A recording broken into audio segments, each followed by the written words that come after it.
All eukaryotic cells, from yeast to those that make up the human body, contain membrane-bound organelles with specialized functions. Mitochondria are double-membraned organelles that harness most of the energy that cells need to grow and reproduce. Nearly all of this energy comes from reactions that take place at the inner mitochondrial membrane.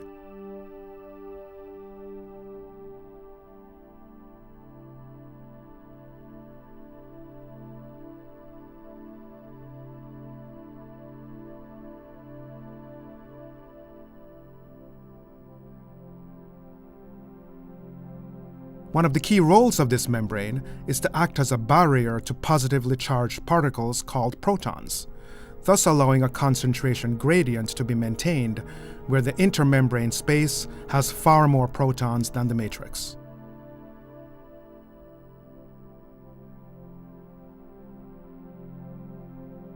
The membrane also contains a large protein complex called the F1-F0 ATP synthase, which uses the proton gradient to drive the synthesis of ATP molecules. These ATP molecules ultimately provide the energy for most of the cell's reactions.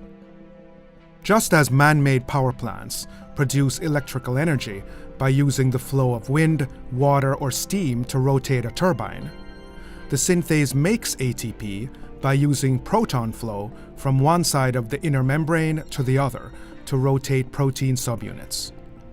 If there is no proton gradient, synthase subunits stop rotating, and the cell can quickly become starved of energy and die.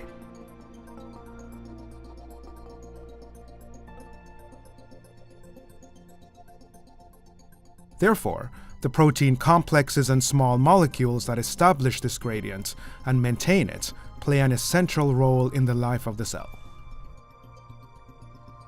At the heart of this system are 4 protein complexes, numbered 1 through 4. Complexes 1, 3, and 4 directly pump protons from the matrix into the intermembrane space. Complex 2 does not directly pump protons, but it does promote proton pumping in complexes 3 and 4.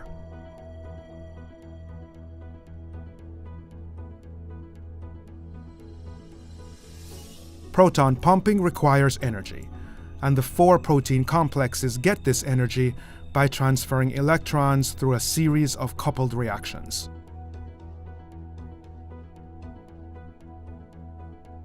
This linked process of electron transport is why the 4 complexes are collectively referred to as the electron transport chain. Let's focus on complex 1. A byproduct of sugar metabolism called NADH deposits 2 high-energy electrons in complex 1, where they are passed along a chain of redox centers.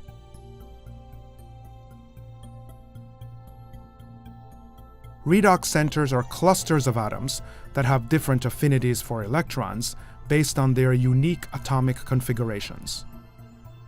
Let's closely consider a pair of redox centers to reveal 2 reasons why an electron moves from the top redox center to the bottom. First, the bottom redox center has higher affinity than the top one. Second, the distance between these adjacent redox centers is ideal for an electron jump to occur, which explains why electrons typically don't bypass the bottom redox center.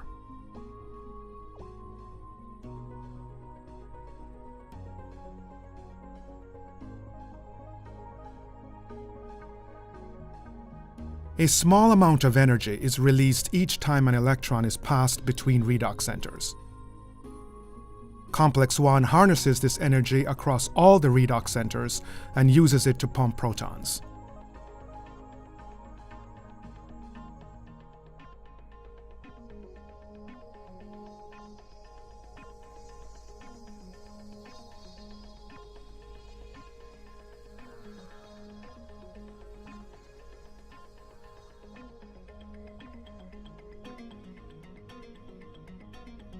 The last redox center in complex 1 donates 2 electrons to a coenzyme Q molecule.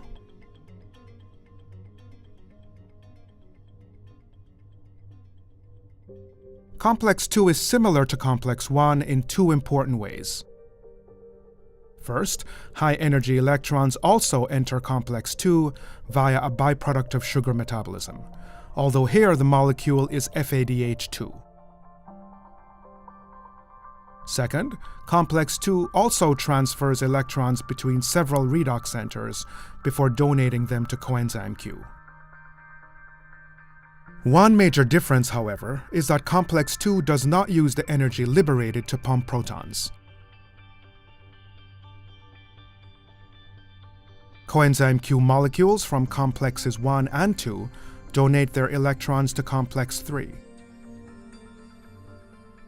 One electron is recyclable and can re-enter complex 3 later, but the other passes through 2 redox centers before reaching cytochrome C. Cytochrome C carries the electron to complex 4. The electron transport chain ends in complex 4, where a series of reactions involving 4 electrons converts a molecule of oxygen to 2 molecules of water.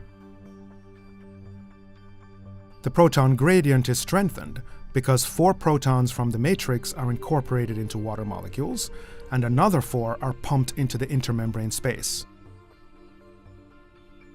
In the absence of oxygen, the electron transfer comes to a halt, meaning that ATP synthesis also stops. Indeed, the reason we breathe oxygen is so that it can serve as the final electron acceptor at the end of the electron transport chain. In this animation, we have explored each protein complex in isolation, but in reality they are very densely packed. Together, they effectively make the entire surface of the inner mitochondrial membrane a giant cellular power plant.